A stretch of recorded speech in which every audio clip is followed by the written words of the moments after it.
Welcome to the Debrief with Kendal Bailey. I am thrilled to have Dr. KT Waxman with us, who is just a passionate powerhouse in the simulation and healthcare leadership community. KT comes to us, who has been formerly for the California Simulation Alliance, is now moving towards and moved this month. Congratulations. Thank The you. Western States Simulation Alliance is the director. And you have a vast history working as the editor-in-chief for the Nursing Administrative Quarterly. You've been the president of the Association of California Nurse Leaders. You've been a treasurer for the American Association for Nursing Leadership, and you have also been a past president for the Society for Simulation in Healthcare. So I'm so excited to get to talk to you today because as one of my personal passions in simulation, you have been just a huge advocate and innovator in this field. So I'd love to get started with us talking today about how did you get into just nursing and then move into nursing leadership and simulation? Okay. Hi, Kendall. It's really good to be here. Um, how did I get into nursing? Well, I started as a nurse's aide, and it's just like a natural segue to become a nurse. And I went to a ADN program and then just kept going and then ended up with my doctoral degree in nursing practice. So Wow. it was just a natural segue. But half of my career was spent in hospitals and hospital administration. And then the last half of my career, because this is my last gig here, is in academia. And I'm at UCSF School of Nursing, and I am the director of the DNP program there. Now, Yeah. so you started as a nursing aide, so you really have gone through the progression in healthcare. Is that just a job that you came into? Was that something that you were passionate about? Was there something that sparked you wanting to enter as a nurse? Well, I always had I really loved taking care of like my grandparents and the elderly. And so my first job was in a nursing home. Oh, wow. So yeah, geriatric. So I worked in every setting pretty much in healthcare. And I think that one of the reasons that I'm so passionate about sim is because I never had it in nursing school. I wish I would have had it. I mean, I remember being in a code situation where it was my first code. I'd never gone through it before, and it was a bad code. Okay, the Oh, patient didn't make it, and the team wasn't communicating, and I was devastated. And then flash forward 25 years, and we have Sim, and I was like, gosh, if I would have had this, that would have gone so differently. wow. What Yeah, an impactful moment to sit there and be like, I wish I had a different training to prepare me for that moment instead of having to like sit there and feel like I'm maybe not prepped for this situation for what I should be doing in care. yeah. And I love it when students say, oh, we just had this yesterday in Sim. We know exactly what to do. Or, we saw this in our VR platform. We saw this. We know what to do. Where that is something because in sim it's current. You train a lot. You train in teams. You're more current than like I was. I mean, we went to class, once a year. Once a year we set for these competency skills fairs or whatever they were, and checking a box. And so it's education has really changed, and I think hospitals are really taking hold of this. It started in schools, and now hospitals are saying, wow, how can we get our teams to work more effectively together? How can we decrease our infection rates by training everyone on a certain topics and whatnot? So it's really come a long way, but it hasn't moved as fast as I'd hoped. I've been in this field since 2004, 2005-ish, and it's like all exciting. Everyone's all about sim right now. Well, we've been excited. It's like finally the hospitals are coming on board. So it's been a very interesting ride in sim. Well, and I'm really glad you bring up about that. Like we've taught, like isn't new. Like we had simulation around for a while. Mhm. And one of my first experiences with you is when I was doing an educational certificate program, is you came in to talk about simulation. But what resonated with me is you talked about actually some of the difficulties you have faced as Mhm. you've tried to advance simulation. Absolutely. Like, how did you overcome, like for me it's like it just seems like almost a no-brainer, right? Like Yeah. simulation is great, it's this great learning experience, we love it. But how have you managed those challenges knowing what you know and seeing your own insights into simulation as you've tried to Mhm. move this forward? I'm continue to move it forward. I'm an advocate for simulation. And I think that, and I'm currently working with an Axel and SSH to create a value proposition document that nurses, or anyone can use to advocate for simulation. I've been at our board of registered nursing more than once, giving testimony on and providing evidence that simulation works. I have advocated for sim in organizations that say, oh, it's too expensive. So, really talking about the return on investment and what the value is. So I continue to do that and work with the society on the advocacy committee. This is big. It's not, I feel like we're looking at the microsystem, one particular hospital, when in fact we need to look at the whole nation, the country, the world, that simulation should be a standard of practice. Yes, it costs money, but your return is going to be significant. And so I'm continue to advocate, and I train people on how to do that work. And if you have an organization where the administrator, the chief executive officer really understands simulation, then it's easy to implement. If you have one little sim person who's trying to make it happen and trying to get money, it's super hard. So that lead educator, the NPD, those folks need to get together to create like a business plan to share with administration to show them that simulation does make a difference. It should not be an add-on. It should be part of the educational process and strategy. Well, and I really love because you have like this financial perspective. You have expertise in healthcare finance. You've worked in administration. So, like when you talk about ROI, because Mhm. that's a lot of the questions I get. How do I go to my leader and prove to them that this is worth it? How do I Mhm. explain that ROI? How do you support people, or what should they be looking at resources or information to help create that business plan? Like, what do you think are those resources they need to tap into to be able to explain that? Yeah, well, I think one of the first things that people need to do is look at where the hot spots are in their organization. Is it infection rates? Is it falls? Is it counties, CLABSI? What is it? And then say, um, doing sim and putting everyone through sim so that everyone is doing the treatment the same way. Track that data to see if the infection rates go down, the falls go down, or whatever. And you can do a cost benefit analysis on that to see that there is a return by putting everyone through sim, because there's a cost in not just the equipment, but the people, because while they're in the class, they have to be replaced on the floor, right?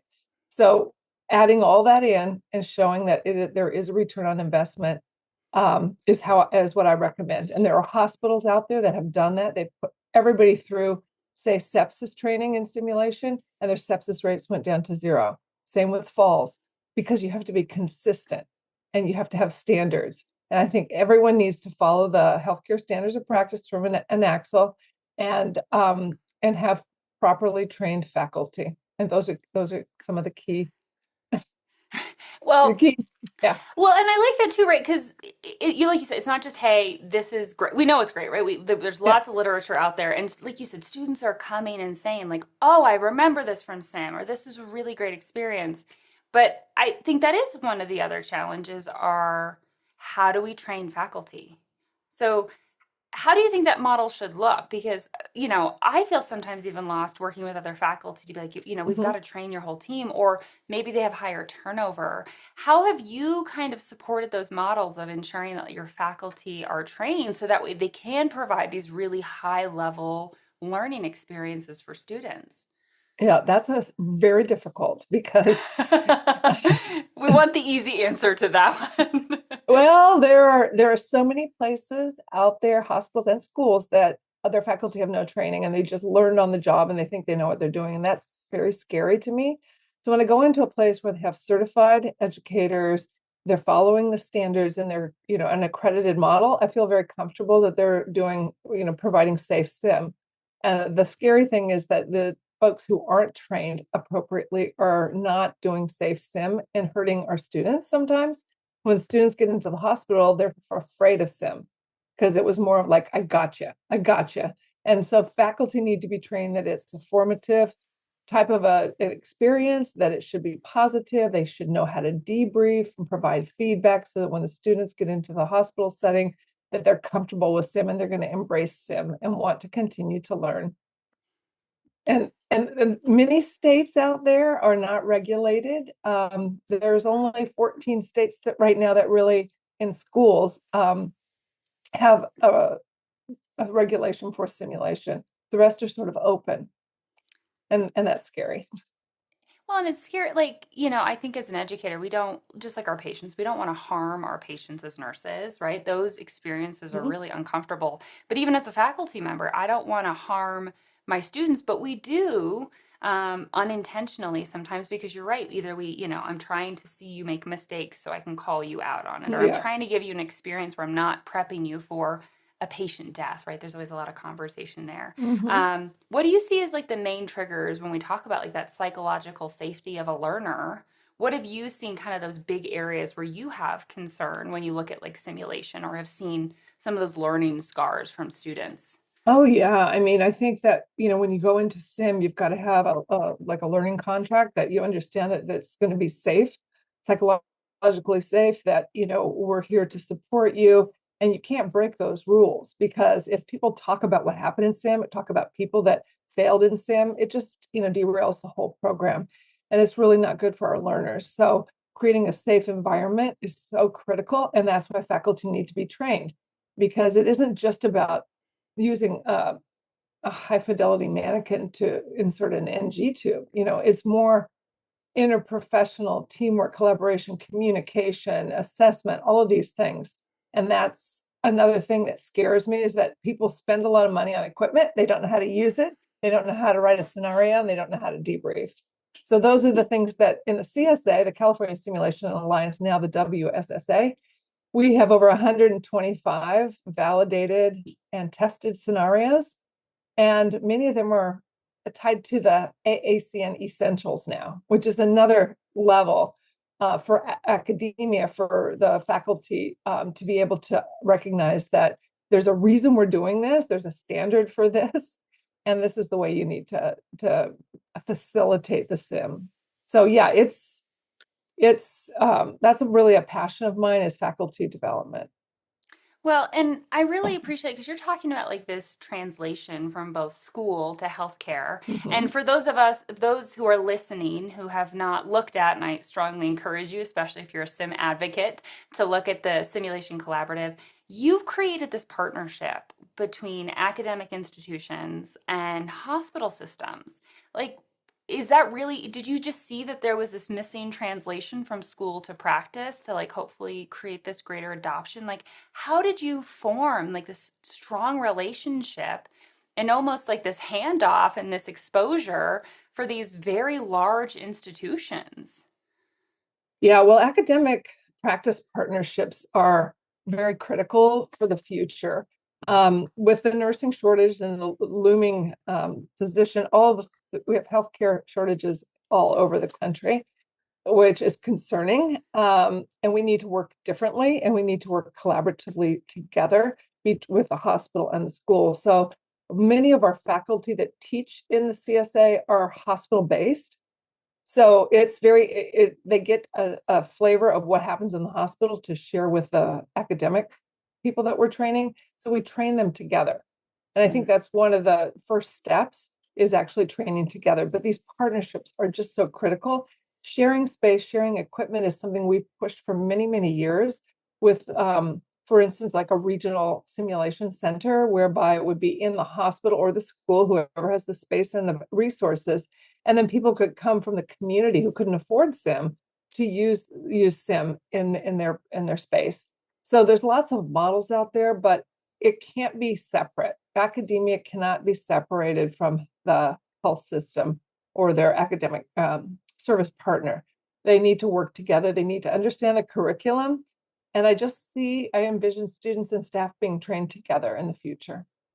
Well, and I just imagine too, at Mhm. least for me, I think you and I have both collaborated on the fact that I strongly believe in debriefing. But I also feel like learning those skill sets to ask those open ended questions, to dig deeper into that frame of thought, that's made me, I think, sometimes even a better clinical instructor or a Mhm. classroom instructor, that there's a natural translation even into, oh, I don't facilitate simulation. I think it's how we converse and talk to students and think where they're, how are you thinking? What was your process there? Have you seen that too, that you can kind of see this translation and skill set for faculty, even if they're not traditionally facilitating simulation? Totally, totally. So there's an art to debriefing. There's models out there that are proven effective. And I believe that those um, techniques can be transferred to the post-conference instead of the traditional way that you facilitate a post-conference. And so many of our faculty that we train around the country say, wow, I can do this in post-conference. It sounds better, rather than just checking a box or, saying, well, you didn't read that page, that chapter, and tell me about this. The simulation debriefing model is transferable into any area in the hospital setting. I mean, I've learned so much over the years. The one thing I learned the most in debriefing is not talking, is listening. Because I think that clinical instructors often talk more than they need to. They're trying to teach, and stepping back and just listening and waiting for the students to have that aha moment, like, oh, no wonder that happened because I didn't do X, Y, or Z. That's where the learning occurs, right? It occurs throughout, but that's the moment where you can say that you did your job, right? They actually learned something. Well, that's always my favorite, especially now as I've done more simulation and watching people, and I'm just like, oh, just try not to, like, it's almost like sitting on your hands. Like you're just trying as hard as you can not to get involved. But you're right. Like there is this really cool moment where you can see people process and think and then get to that, oh, now I see I shouldn't have done it that way. Do you still find that? Because you're working with higher level students, right? They're experienced clinicians most of the time. How do they adopt and translate with simulation, especially when you're working with them? Do they still have those same moments of, whoa, I'm reframing and this is new for me, even as an experienced clinician going through simulation? Yeah, the simulations that I'm doing with the graduate students and in the Leadership Institute at UCSF are more geared toward leadership development. Mhm. And so they're experienced clinicians, but they're learning how to be a leader and how to do maybe a presentation, present a budget, deal with conflict resolution, HIPAA violations, those kinds of things. So what we've done is we've taken the framework that we developed with all the clinical scenarios and just converted it to a leadership scenario model. And the debriefing is the same. And that's when those light bulb moments come in. It's different when you're working with experienced folks, absolutely. Which is why you have to have experienced faculty, because they may have many, many more years of experience than the person that's doing the sim, which is another phenomenon that's occurring in healthcare right now with our multiple ages in the workforce. So we've actually done a sim with a 26-year-old new manager counseling a 65-year-old employee. Wow. And that's real. Well, it is very real. And I really like, so many times I hear like, oh, simulation, we're going to run the code, right? Like this is the sepsis, the sepsis patient.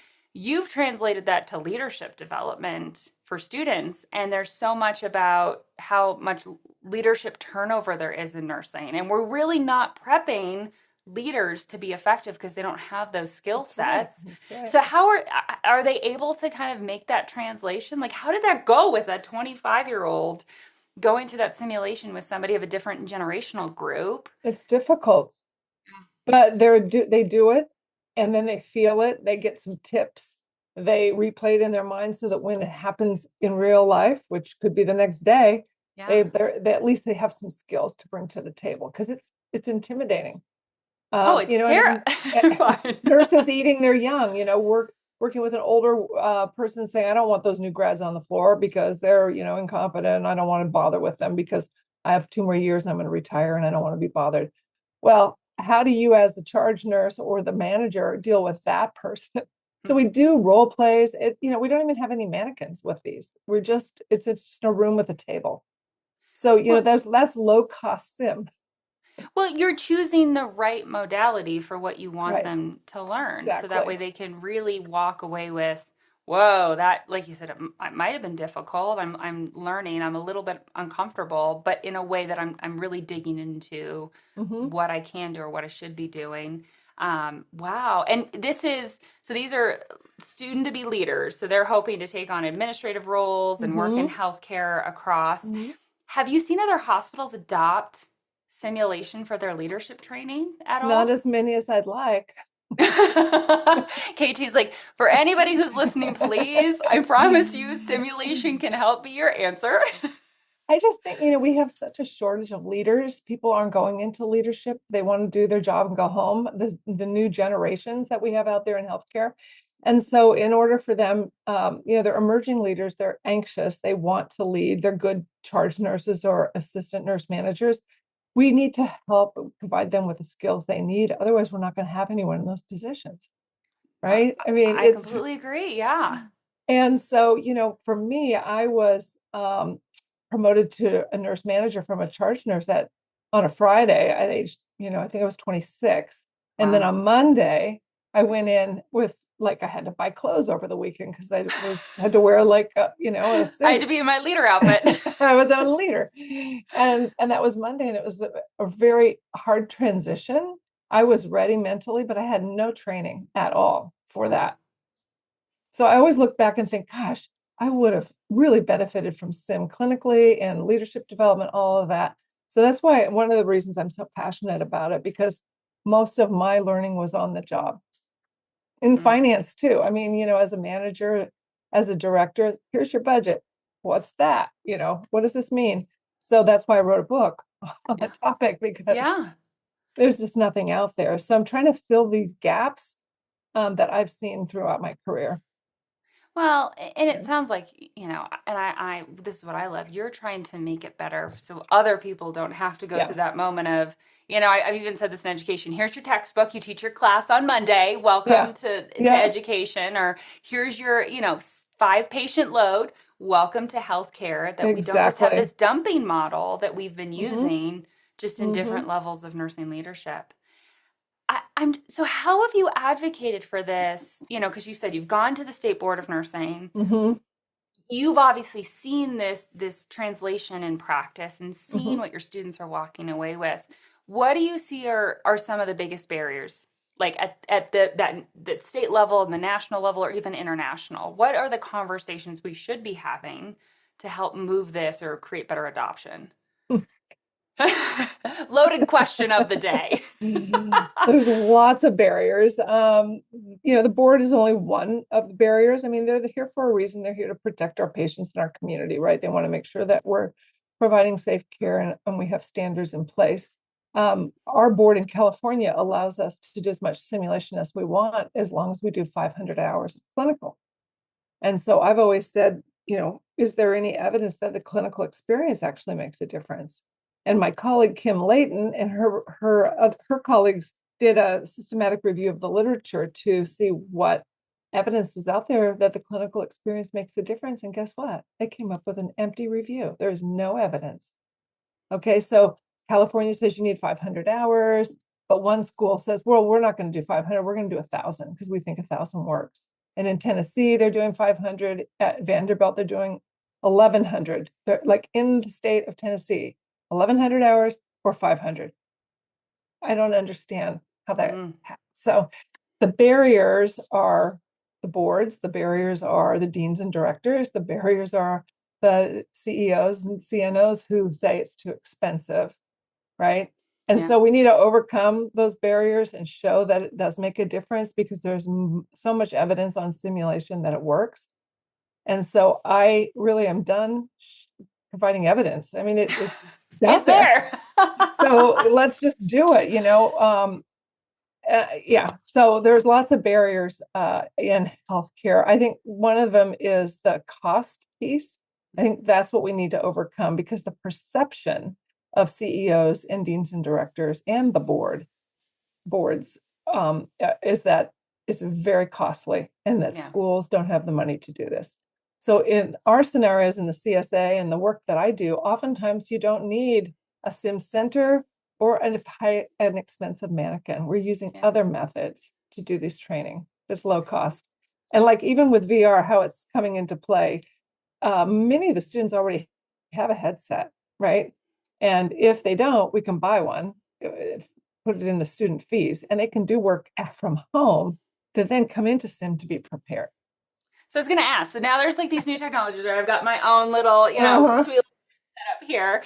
How Mhm. do you see some of these technologies? Like, is that now part of the conversation of it's not just this price tag, it is all versions of simulation? And do you see that Mhm. like newer technologies are going to support that? Because there's a lot of fear with that too, and advancing technologies in education I and health. totally, I feel like you have to have a simulation leader that understands all, like, what's the best modality and look at the big picture from a strategic perspective. And if a student can do VR at home or even in a group in a room and then go in and do something else and it actually adds to, augments, helps, enhances, then it's all good and it's not that expensive. You're going to get your ROI, because they're going to be better clinicians, right? During COVID, VR went wild. I remember reading an article of the nurse practitioner program or nurse practitioner or CRNA, I can't remember which, but they learned how to intubate with VR all through COVID. Nobody went into the school. And when they came back to work, they just were like in and out, like they Yeah. they had it down. It works, right? Especially with, deliberate practice, and that. So I think just the leader needs to be cognizant of all the modalities out there and present what the plan would be. That I think you need a little bit of everything. You need a standardized patient, a VR, you need a mannequin for some things, and then you need just a table and chairs for others. I mean, and an apartment maybe, because it's not just acute care. We go into the home. A lot of sim centers are creating apartments as well. So I'm Right. I'm Well, kind of digressing. Well, no, I think what you're like, we have a new healthcare environment, right? There's telehealth now, and we are in people's homes, we're in Mhm. community settings, we're speaking and teaching virtually.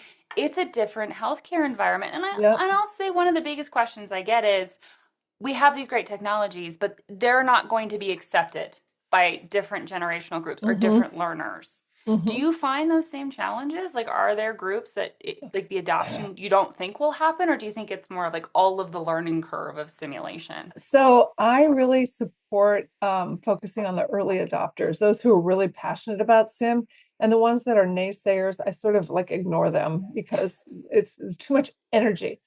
So years ago, I had a faculty member come up to me after a conference promoting sim, and she said, "I'm never going to do sim. I'm too old to learn something new, and I'm just not going to do it." And I said, "Well, fine, don't do it."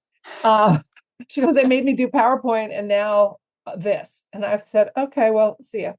And so she went on her way. About 10 years later, I did another conference and she came up to me and said, "Do you remember me?" And I said, "Yes, I do, actually." And she said, "Well, I'm a believer now. I don't know how I lived without sim as an educator all these years. So thank you." So Oh, I feel like I, wow. changed somebody's perspective, but I really focus on those who really are passionate about it and help provide them with the skills they need to advocate for sim in their organization. Eh, what an impactful moment to be like, yes, we moved. Was there something specific that really got her to be like, yes, I'm a believer in simulation now, or just that time to accept and move Yeah, through? she didn't give me the details, but I think that they were implementing sim at her school and she had no choice. So she Oh, had to get involved and then she really loved it. wow. She got to see it's really about the learner and how they respond. And once she saw that, she was like, "This is something I can't live without." I see it now in action. Yeah, So I will say exactly. one of the stories that I've gotten a lot is, I'm a brand new dean or I'm a brand Uh-huh. new nursing professional development director. Hmm. I've never done this before. I've been a clinical expert, but I don't know education. Hmm. And they're lost. And they really do see either they've gone through simulation in school or if they've seen it in practice. They know it's the right thing to do, but they just have nowhere to start. What do you tell those individuals, right? Very early in their careers, they get told on Friday they're the dean, they walk in on Monday, but they do want to adopt, but they just don't even know where to start. Is it that ROI plan? Is it coming up with like that business strategy? Yeah, I mean, I think it's a couple things. I think they need to go through sim themselves and be trained. I think one of the things that made me a super believer, because I was a believer before I went through sim, was actually doing a simulation myself and how stressful it was and how I saw the benefits of sim. And I think that that's important. We've done sims for boards of directors in hospitals. Like we've actually done a code in a hospital hallway where the board was meeting. We did a sim, called a code. It was like, code blue in the administration, and everybody came out of the room and saw this thing happening. And so these are board members, these are donors, these are people, and they saw this happening. They're like, what's going on? And then they realized it was a mannequin, but it was so powerful, right? That they saw the benefit. So I think that they should go through sim themselves. They should, read the latest evidence. We've got 2 or 3 white papers on the CSA website on the value proposition. They should download those. And then, connect with leaders in their area to help educate them on the value proposition. Well, there's a It's lot not about going away. It's no, not and going there's a away. lot about having like that mentor, right? Like that peer mentor or somebody who Mhm, can help guide you and give you the resources, right? Looking mhm. at the Simulation Alliance and saying, hey, they have training or they have simulation scenarios, Yeah. they have resources to help you. But if you don't know or have someone to guide you, there it is. It feels very overwhelming, I think, in a lot of ways. Yeah. My latest issue of Nursing Administration Quarterly was dedicated to simulation. And I Oh, had a chief nurse write like an editorial on the topic. So coming from a chief nurse to chief nurse on how powerful it is. And I had several folks write about the return on investment on simulation in this issue. And it's hitting the newsstands this coming month. It's dropping. it's coming, it's dropping, it's going to be there. Yeah. And So, talking at that level of leadership, like, are they having that same understanding of like this can then make that change, like you talked about? Like, this is how much an infection will cost you. So if we mhm, can train and there's that ROI, is that where you're seeing that translation of language between totally. leader to leader? And I think that as an educator, you were talking about, being a new educator. If you go from unit to unit to unit and assess how they're doing something like, wound care or whatever it is, and they're all different, there's a problem. Hmm. Like, where's the standard? Where's the policy? And so training to get them all to do the same thing consistently is important. And if you can do it through sim, even better. But education is usually one of the first departments that gets cut when we have budget cuts. And that is, I believe, because the educators haven't been able to demonstrate or articulate their value, right? Because Mm. administrators like, oh, education, we don't really need that. Oh, we don't really need this or that. And I think we've come a long way. I think that we're able to talk about our value as educators and the return on investment. So add sim in there as just another layer and even better. But you're right. Like that's a skill set we don't necessarily have as educators to speak to like that financial component what you talked about Mhm, as a nursing leader. mhm. Like what is a budget or how do we speak to our language? And I've also found and I love what you talk about like having people go through sim is they don't see that there's different impact with different educational activities, right? Like, oh, if I can deploy this type of training on a computer, it has the same impact as simulation, but this one costs less. Right. So is it being able to speak or like you said, having that learning where they can actually go through it and see how much Yeah. that dives in there for them Yeah, to I would adopt? invite them down to the sim lab, sim center, wherever you are doing an inside to sim, invite them down to experience it. Because going on a no-name computer program and just clicking through it to say you've done it does not resonate in anybody's head. They just want to get through it. Simulation, it's very transparent. Everyone sees the mistakes. You talk about it, you learn from one another, and then you apply what you've learned out on the clinical environment. So they need to see it in action. And well, and hopefully then translate like we can do better. Like we Mhm, can be better care providers if we really look at these skill sets mhm. and look at ways to enhance. And I just really appreciate your perspectives on this and being such a powerhouse in simulation and speaking to anybody. Again, for any of you listening, I strongly encourage to go now to the Western States Simulation Alliance. Again, congratulations, because that's a huge collaborative Thanks. of bringing those partnerships together. And I really think that's making a difference in a lot of those institutions for adopting Thank simulations. you. So you've done Thank you. incredible work.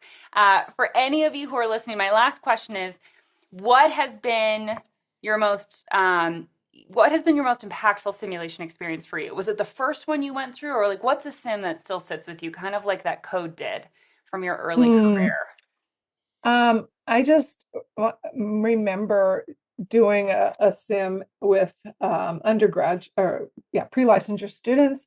And at the very end, it was one of those moments where you have to be very quiet and listen and wait for them to say something. And finally, this one learner said, "Oh, that's what I did wrong." And I was like, "Okay, I did my job."